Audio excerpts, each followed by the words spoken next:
একটা জরুরি কাজ করতে বসেছেন, হঠাৎ ফোনে নোটিফিকেশন এলো, ফোনটা হাতে নিলেন, তারপর কখন ঘন্টা পার হয়ে গেল টেরই পেলেন না। ভাবলেন কাজটা তো কালকেও করতে পারবেন, কিন্তু কাল এসে দেখলেন সময় শেষ। এটাকে বলা হয় প্রোক্রাস্টিনেশন। আর আমরা সবাই এর সাথে জড়িয়ে পড়ি। সেই জন্য আজ আমি আপনাদের সাথে শেয়ার করব এমন তিনটি দুর্দান্ত কৌশল যা আপনাকে প্রোক্রাস্টিনেশন কাটিয়ে উঠতে এবং সময়ের ভিতর কাজ শেষ করতে সাহায্য করবে। Number one, it that frog. It that frog অর্থ হলো দিনের শুরুতে সবচেয়ে কঠিন বা গুরুত্বপূর্ণ কাজটি কমপ্লিট করা। এটি করলে বাকি দিনে আপনার মানসিক চাপ কমবে এবং আপনার প্রোডাক্টিভিটি অনেক বৃদ্ধি পাবে।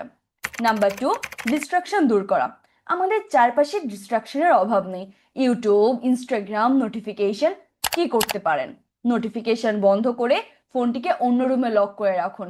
একটা নির্দিষ্ট ওয়ার্ক স্পেস তৈরি করুন যেখানে শুধু কাজ করবেন। নাম্বার থ্রি, সহজ কাজ দিয়ে শুরু করুন। অনেক সময় আমরা বড় কাজ নিয়ে চিন্তা করতে করতে আটকে যাই। তার চেয়ে সবচেয়ে সহজ কাজটা দিয়ে শুরু করুন। দেখবেন এটা আপনাকে মোমেন্টাম দেবে বাকি কাজটা শেষ করার জন্য। তো এই ছিল তিনটি সহজ এবং দুর্দান্ত কৌশল যা দিয়ে আপনি প্রোক্রাস্টিনেশন কাটিয়ে উঠতে পারবেন এবং আপনার কাজগুলোকে সময় মতন শেষ করতে পারবেন।